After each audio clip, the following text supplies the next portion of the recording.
Voilà. Parfait. Très bien. Est-ce que tout le monde peut voir ma présentation? C'est bon. C'est bon. Ben,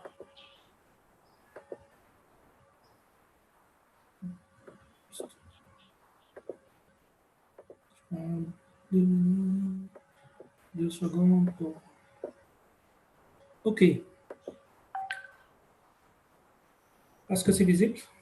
So, good morning, everybody. So, my name is Dr. Walid. I qualify myself as a futurepreneur. Why? Because I traveled more than 100 countries, and what I realized that the difference between developed country and underdeveloped country is because the innovative country or the innovative mind, they always look to the future. They are always ready for the future. They watch the trend, they observe the trends, and they look for opportunities, and they look also for what are the challenges, what are the problems to be solved ahead of time of competitors. And this is a mindset adopted by the biggest company like Apple and Steve Jobs and so on. So I decided to dedicate my career to look at the future, to watch what are the trends, and to help youth, to help people, to help company, to help governments, to see the future. What are the scenarios coming? What are the trends, technological trends or other trends, and what are the opportunities, and what are the challenges to avoid? And we call that future nowadays. It's a VUCA future, volatile, VUCA, volatile, uncertain, complex, and ambiguous future. So the future, if you look to the future, if you look to the signal, you see what are the opportunities. And one important aspect of the future is the technological future. We call technology foresight or technology, la prospective technology. So what I have realized that in focusing on this technological future, I realized that the 3D technology is in the heart of the technology of the fourth industrial revolution, because nowadays every company, every government try to replicate the real world, we call digital twin. The company, they want to have a 360 degree about the client, digitally copy of the client. And our world is 3D. So if we want to copy the real world, we have to use the 3D technology to copy this real world. So we deal with the digital world, and this is in the heart of the digital economy or the knowledge-based economy. So I will go quickly. I have created a few companies related to the future, like future cities, because we talk about the future smart cities. I created a platform about where I put all the cases of the future. What are the technology coming? What are the challenges, etc. It's called The Future is Here. Since it's all about talent, it's about upskilling. I create what I call the Future University, where we upskill all the youth about what's coming in terms of future and so on. And my recent company is about artificial intelligence. I'm a global speaker. I will skip this. So I mentioned this, the future is VUCA, so we have to see the future before it comes. And there is a proverb called the future is here, or the future is now, and you have to take action now. So what the future is hiding for us, the 3D technology is very important technology of the fourth industrial revolution, and now we live in the fourth industrial revolution. Okay, so today we'll see how it can be applied to the healthcare. I focus on the healthcare because now with COVID-19 it's very important, but 3D technology and all other technologies of the fourth industrial revolution are applied in several sectors of our life, in all aspects of our life. So here we see a snapshot of few technology of the fourth industrial revolution. As a futurist, I studied more than 66 future technologies or emerging technology like IoT, big data, blockchain, 3D printing, etc. And a few of them are related to 3D, like 3D printing, like virtual reality, augmented reality, etc. But as I said, all this technology, they have what we call the lifeblood of this technology is the 3D technology. Because when we talk about gaming, when we talk about mobile, when we talk about any technology behind this, if they want to make very successful, they have to create content which match the real world, and this content should be 3D because our real world is the 3D plus world. So I'm going to focus on the 3D technology for this presentation. I will not talk about other technology, but I want just to keep in mind that all technology in the fourth industrial revolution are converging. So we talk about conversion of the real world, the physical world, the digital world, and as well as the biological world. So this is a convergence of the fourth industrial revolution. So all these worlds converge together. So when we think about 3D technology, we have to think also about connecting them to other technology like artificial intelligence, big data, IoT, etc., blockchain, and so on. So when I zoom in the 3D technology, it's applied in many sectors like 3D games, 3D printing, 4D movies, 3D smartphone, 3D cameras, 3D TVs, virtual reality, augmented reality, extended reality, etc. So 3D, as I mentioned, is the lifeblood of the digital era. Wow. So 3D technology is used in all aspects of our life, but I selected the smart health sector as important, but it's used in education, in agriculture, in mobility, etc. So I'm gonna show you few cases related to how we use 3D technology in the healthcare recently, because we live in the era of COVID and the healthcare is the most important sector now during this COVID-19, this pandemic. So 3D printing as one of the 3D technology became very famous, and you mentioned this morning. So we use the 3D printing now to print face masks. We use 3D printing even to create human organs. 3D printing to create food, etc. etc. We print food, and it used to print even houses. We have few houses that have been created using 3D printing. So 3D printing now is playing a very important role, and this very important technology of the technologies of the fourth industrial revolution. And it creates a lot of jobs. This video, I will not show it, but it's on YouTube. Some universities or innovation lab, they created a 3D beating heart from a stem cell, So now we can create human organs out of using 3D printing technology. As I mentioned in the COVID, very famous application of 3D technology is when people, they print the 3D face sheets for medicals and professionals. And this has become very famous application of the technology of 3D. Now, when we talk about the augmented reality, virtual reality, or extended reality, so this technology is very famous in many sectors. But when we focus on the healthcare sector, we can see that it's used in education and training. So the professional health in the health sector, they use 3D for training purpose, for education purpose. So they use the technology to learn, to train themselves without taking any risk. So it's a risk-free environment. And personally, I participate in project of where we train people to use the CT scan in 3D virtual environment, augmented reality environment. So the people, the professional, they get trained to how to use CT scan machine without involving people, because they are training, so without harming people really quick. So we use mannequins, we use 3D virtual environment to simulate this and to educate people. So it's a risk-free technology in the medical health. Also, it used in diagnostic. So now healthcare professionals, they use this technology to do some, they took MRI or CT scans, and then they use the 3D virtual reality, augmented reality to diagnose the cases of the people, the patient. So it's used in diagnosis.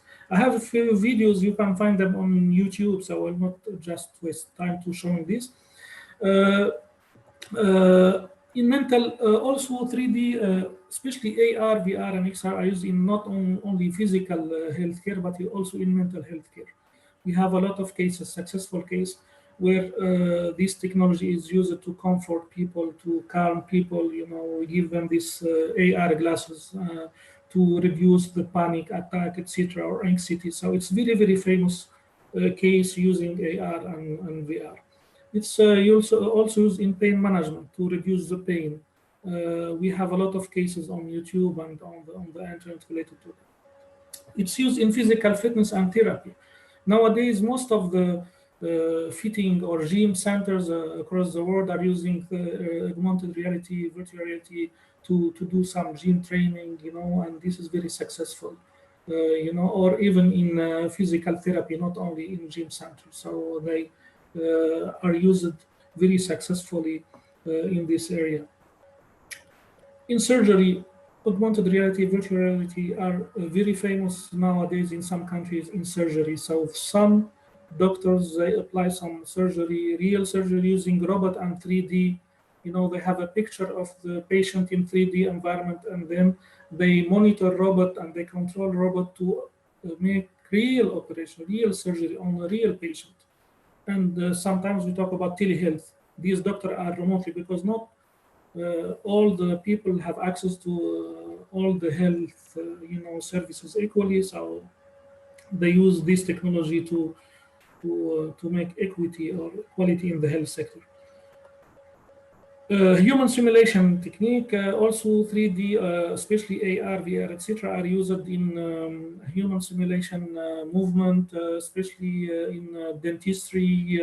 We have a video about digestive system in virtual reality, so it's used also to simulate what is inside our body because we can't see what is inside our body, but the 3D help us to see in detail in 3D with the copy of our human body what is inside. So it's very, very important.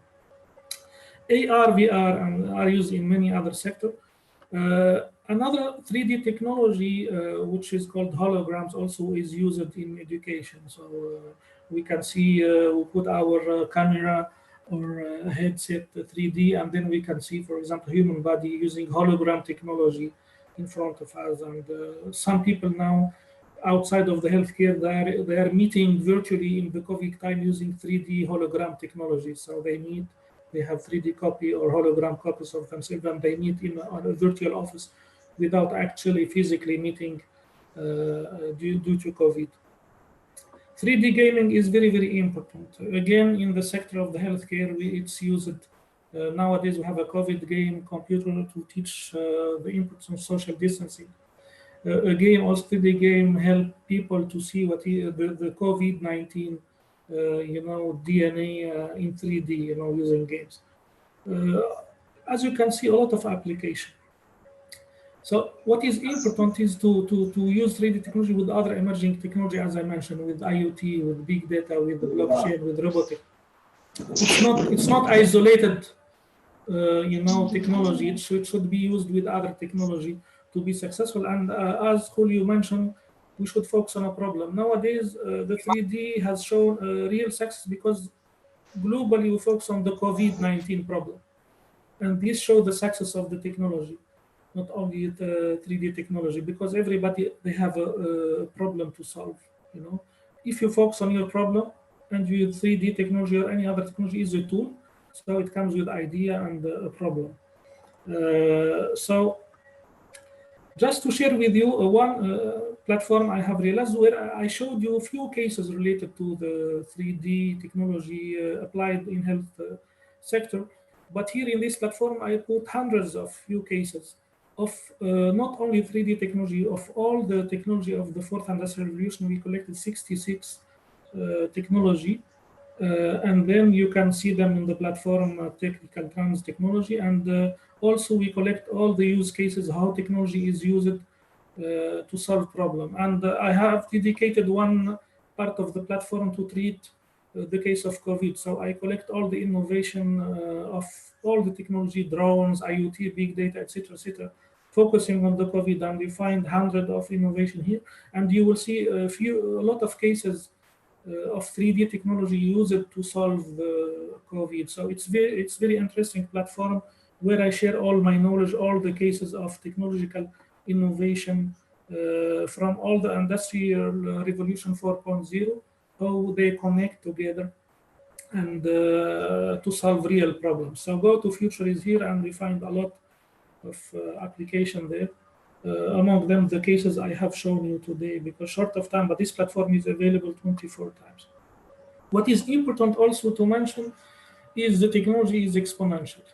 So the technology now, the future is so fast. So if you don't take action now, if you don't act fast, we will be ahead of the game. And especially, I'm focused on the African country. I came from Tunisia. Developed countries like America, etc., and also I am Canadian, are always thinking forward. So they look at the future and they act exponentially. So this is my proverb: think forward, think what is coming in the future, and act exponentially, act fast, take action now. and as fast as possible. Because otherwise we'll be ahead of the game, unfortunately. So we talk about exponential technology, technology which is going so fast, so exponential. So unfortunately, in some countries they are still thinking linear, and linear, as you see, it will create a gap, between the technology and our mindset. So we have to have an exponential mindset, and we have to adapt the new technology as fast as possible to be competitive in a global game. We live in a globalized world, so we have to be competitive. And this is what has been done by the Chinese. Now China is beating America in terms of AI, in terms of technology, because they are thinking exponentially. And I work with a lot of Asian countries too, and they are thinking ahead of time. They look at the signal. What is the technology which is coming? We have to invest in it, and this will open the door for investors, for ideation, for innovation. So people innovate in the right track, ahead of time, and in an exponential way. So, and this will give us a very competitive advantage. So Africa should act exponentially, should think exponentially, should think ahead.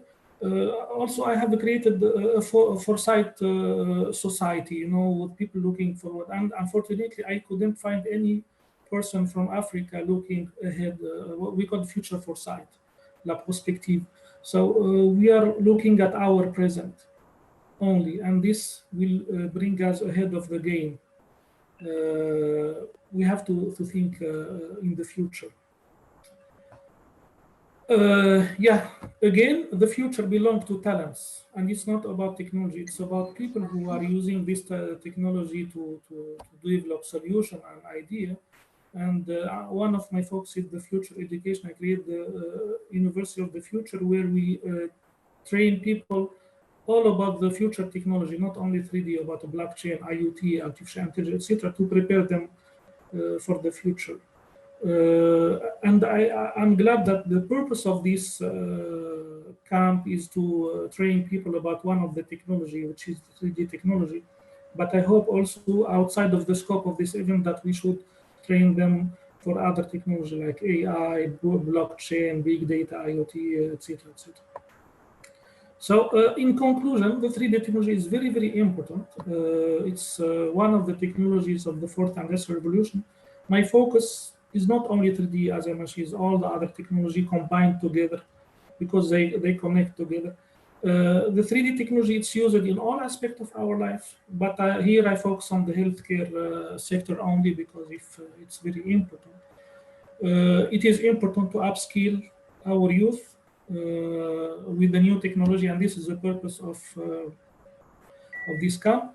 And also, it is important to think ecosystem, what we call the quadruple helix, where we bring, as Dr. Samia say, the PPP, public, private, and people together. And it is important to democratize the 3D technology because everybody should know about it. So briefly, this is my presentation. It was a brief. I hope it was useful. So if you have any question, please feel free to ask. Thank you. Merci beaucoup, Dr. Walid. Et, je crois qu'il a carrément fait le parcours en anglais de tout ce qui avait été dit avant, avec des exemples bien précis. Pas la peine de faire un grand résumé en français parce que les images parlaient d'elles-mêmes. Il est revenu un peu sur vos questions antérieures qui consistaient à énumérer à peu près les secteurs dans lesquels on pourrait utiliser la 3D.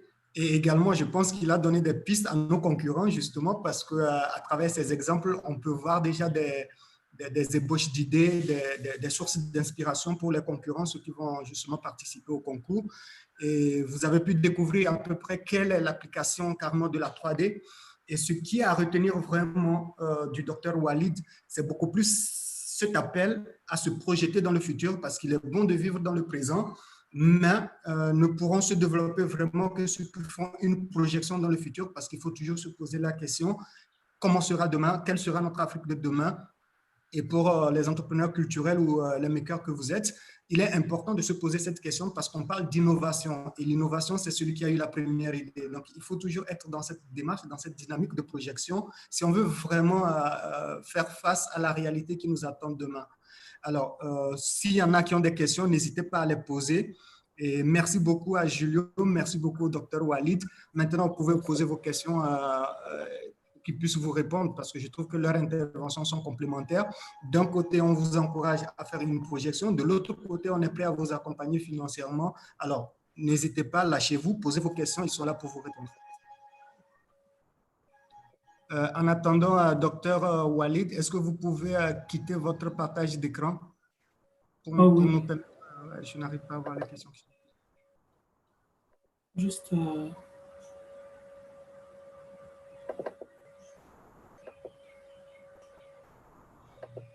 Et en attendant qu'il le fasse, il a présenté sa plateforme. Donc, ceux qui sont intéressés, n'hésitez pas à y faire un tour. Il y a beaucoup d'idées qui sont déjà partagées, qui sont déjà publiées. Peut-être vos innovations, vos créations également pourront être partagées là. Alors, si vous avez des questions, n'hésitez pas, vous pouvez les poser. Il y a Julio qui est là, il y a le docteur Walid aussi qui est là pour répondre à vos questions.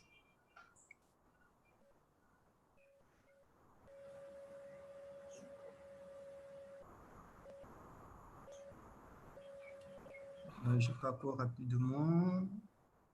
Non, pour l'instant, il n'y a pas de questions, il n'y a que des commentaires. Et ne soyez pas timide, hein, posez vos questions parce que ce n'est pas évident que vous puissiez les avoir une autre fois. Hein.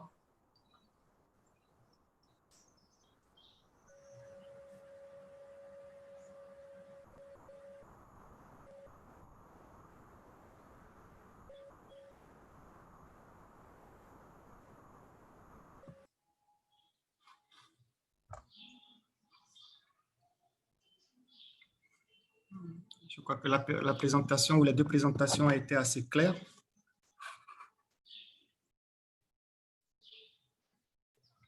Alors, en attendant qu'on puisse avoir d'autres questions, dites-nous qu'est-ce qui vous a motivé, qu'est-ce qui vous a encouragé, aussi bien Dr Walid que Julio, à soutenir la 3D Africa Maker, parce que bon, nous sommes là justement, on partage notre expérience, notre parcours, mais il y a cet événement qui nous réunit. Qu'est-ce qui vous a motivé à vouloir accompagner cette initiative? Peut-être on va commencer par Dr Walid. Ok, merci beaucoup. Comme je vous ai dit, moi, je travaille sur l'aspect technologique, éducation, surtout technologie futuriste, or émergente. À partir de notre Future Foresight prospective, on étudie le rapport, on étudie les technologies, on observe ce qui vient. J'ai réalisé que la technologie 3D, c'est au cœur des autres technologies. C'est la technologie qui relie les autres technologies, que ce soit IoT, gaming, big data, intelligence artificielle. C'est la technologie 3D, c'est au cœur car on l'utilise pour créer du contenu. Ça, c'est le primo. Deuxièmement, cette technologie, elle est utilisée dans tous les domaines, les aspects de notre vie. Donc, je travaille sur les villes intelligentes depuis des années. Et on l'utilise dans les mobilités, dans l'agriculture, dans l'éducation. Aujourd'hui, on vit dans le COVID-19 et l'éducation va être online, elle est online déjà. Donc, maintenant, il y a une course. J'ai été contacté par plusieurs universités pour créer un contenu qui est similaire au contenu réel, car les universités et les écoles ils vont fournir leur matériel en ligne. Donc, tout le monde il se retourne vers la technologie 3D. Ils veulent créer des jeux 3D, ils veulent créer des caractères 3D, des chatbots 3D comme instruction, du matériel d'éducation 3D. Donc, c'est une course maintenant. Et il utilise bien sûr d'autres technologies comme l'intelligence artificielle, etc., etc. Mais le 3D, c'est toujours dans le cœur, dans le centre de l'utilisation. Donc, le COVID-19, il a accéléré ces technologies, il a accéléré la transformation digitale, mais surtout la 3D. Donc, la 3D, c'est un de mes intérêts en étant que futuriste, technologiste, qui suit toutes les autres technologies et les phénomènes futurs. Donc, j'ai réalisé que le 3D, maintenant, elle joue un très grand rôle dans le présent, avant le futur. C'est pour ça qu'il faut investir financièrement, il faut investir dans les jeunes, dans les talents, aujourd'hui, pour gagner cette course. Donc, c'est pour ça qu'il m'a motivé. Et merci à Madame Semia qui m'a invité. Donc, je suis très motivé de participer et de partager mes connaissances avec vous. Merci. Merci beaucoup, Dr Ali Walid. Alors, Julio, avant ton intervention, je pense que tu vas enchaîner parce qu'il y a une question pour toi. La question, c'est pourquoi toujours soutenir des startups qui ont été lancées depuis 3 ans et qui ont du mal à se développer ou à faire un chiffre d'affaires, au lieu d'accompagner plutôt de jeunes initiatives ou des idées qui sont naissantes ou qui veulent plutôt se lancer. D'accord. C'est une bonne question et ça fait partie des éléments qui ont amené à ce que l'on crée ce nouveau fonds, pardon. Donc à travers ce programme IPAT.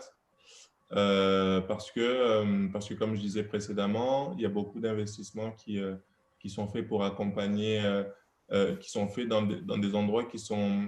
En fait, il faut comprendre la réflexion d'un investisseur. La réflexion d'un investisseur, elle est sur le risque.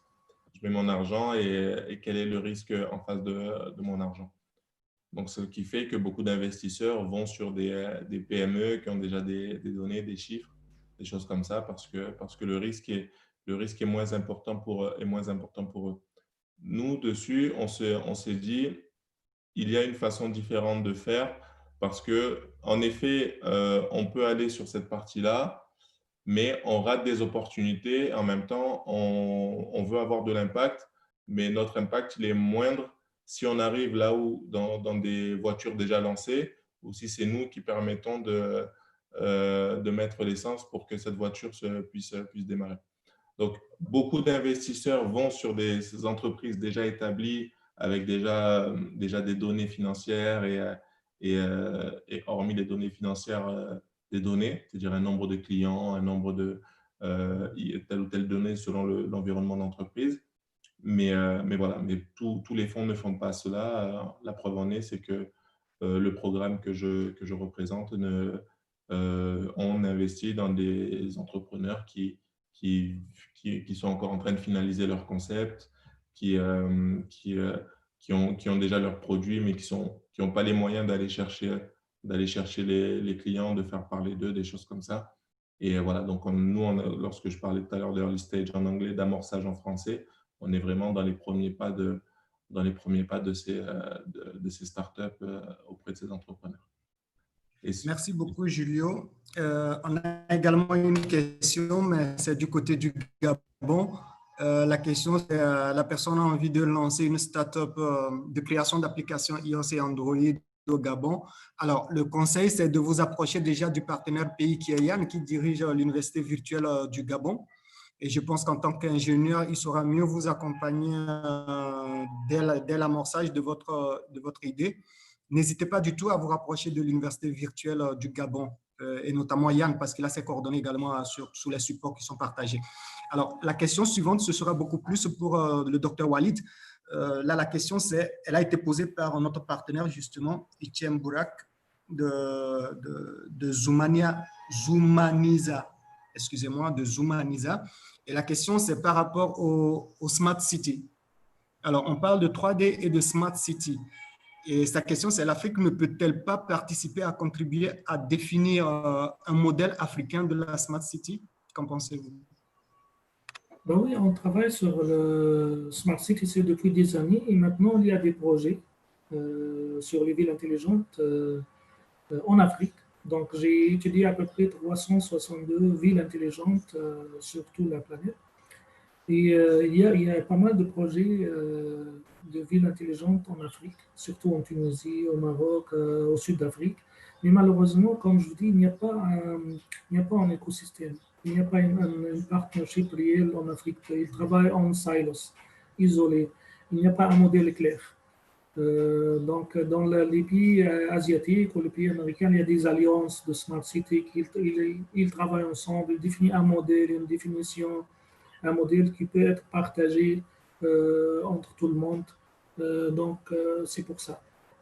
En Afrique, malheureusement, ils travaillent en silos. C'est pour ça qu'on n'a pas un modèle. Tous les modèles qui sont là sont des modèles copiés. Et malheureusement, ils ne fonctionnent pas car on sait que l'Afrique est différente de l'Asie et l'Afrique est différente de l'Amérique. Mais heureusement, je vois des initiatives de villes intelligentes et je travaille sur quelques initiatives en Tunisie, en Algérie, sur les initiatives de Smart City. Et on travaille sur des modèles africains, customized models, comme on dit, qui tiennent en compte des considérations des villes intelligentes africains. Donc, il y a des initiatives en Afrique, mais comme je dis, on est débutant en Afrique. Il y a des initiatives bébés, je l'appelle des initiatives bébés, style en bébé monte.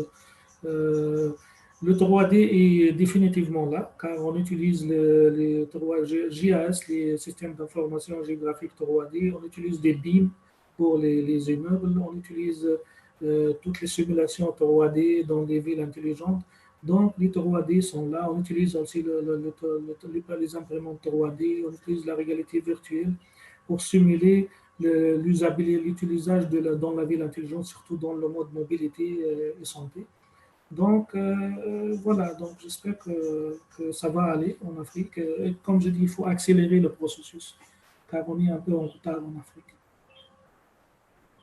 Merci beaucoup, Dr. Ali.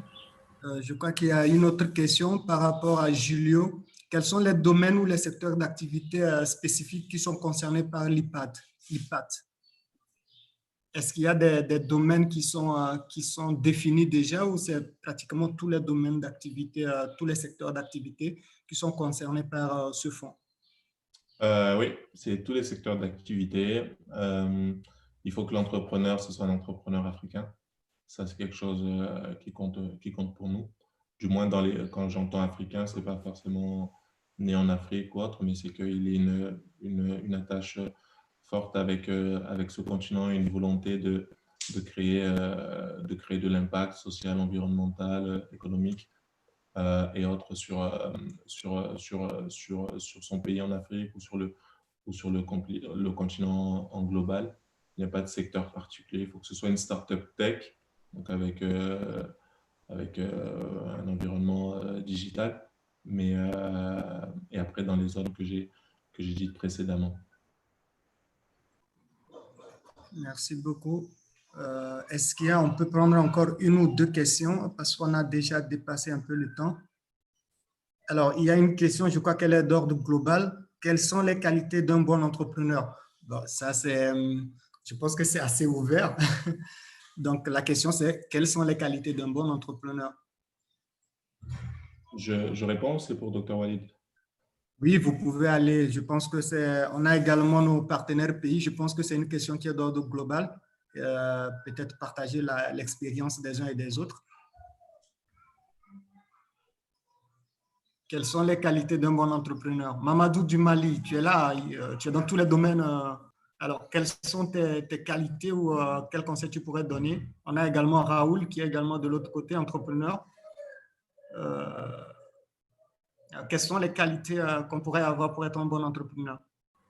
Alors, je crois que je commencerai déjà par moi. C'est très simple. Un bon entrepreneur, ce n'est pas quelqu'un qui impose. Il faut d'abord un leadership, je crois, à mon humble avis, parce qu'on part d'abord d'une idée, ensuite, il faut s'entourer de personnes. Et donc, il faut maîtriser également les questions de gestion des ressources humaines, les questions de maîtrise de sa gestion financière, parce qu'il y a beaucoup de choses qui entrent en jeu. Il ne suffit pas d'avoir une idée pour être entrepreneur. Il faut quand même, à un moment donné, après avoir eu l'idée, chercher à acquérir des compétences ou à s'entourer de personnes compétentes, donc par rapport à la gestion des ressources humaines, et surtout ne pas jouer au boss, comme on le dit, entre guillemets, donc quelqu'un qui donne juste des ordres, parce que des fois, l'idée de développement, vous avez une idée de démarrage, mais l'idée de développement de votre entreprise peut venir quand même d'un de vos collaborateurs. Et il est préférable d'utiliser l'expression collaborateur qu'employé parce que très souvent, ça frustre un peu en termes de gestion de ressources humaines. Donc, moi, je mettrais beaucoup plus l'accent sur la gestion des ressources humaines, le leadership et l'humilité surtout à collaborer, à écouter toujours les autres autour de soi. Donc, bon, voilà, moi, c'est l'idée qui m'est venue en tête par rapport à ça. Si vous avez un retour d'expérience, n'hésitez pas à partager. Yeah. Si vous me permettez, c'est un conseil. Oui, allez-y, docteur Walid. Oui, c'est un conseil. Moi, je suis technologiste. Ou bien voilà. Vous pouvez me qualifier as technopreneur ou futurpreneur. Pour réussir une start-up, j'ai pas mal de start-up, il faut commencer, comme on dit, par le problème. Il ne faut pas ramener la technologie et dire, voilà, je veux utiliser cette technologie, où est le problème? Donc, il ne faut pas avoir une solution et chercher un problème. Il faut chercher un problème et avoir la solution. La technologie, c'est un outil. Donc, et c'est pour ça que tout le monde réussit dans le Covid-19, car tout le monde, ils savent le problème, donc ils s'orientent sur le problème, ils cherchent des technologies pour résoudre ce problème. Donc, pour réussir dans le domaine de start-up, dans le domaine technologique, il faut chercher des problèmes à résoudre. Et ces problèmes, votre solution doit être une solution with a commercial value, à valeur commerciale. L'innovation, il faut avoir une solution innovante, il faut avoir un marché. Si votre solution innovante n'a pas de marché, votre solution elle va échouer. Donc, il faut toujours, un bon entrepreneur, il doit chercher le marché, faire des études de marché pour voir c'est quoi le problème à résoudre. Et après, on tourne vers la technologie comme étant une solution. La plupart des startups, ils font l'erreur. Ils cherchent, voilà, je veux utiliser la blockchain ou la 3D, et après, il va chercher, il commence à développer des solutions. Et ces solutions n'ont pas un marché, n'ont pas une valeur commerciale. Donc, et ça, c'est une cause des échecs, ça veut dire des échecs des startups. Merci beaucoup.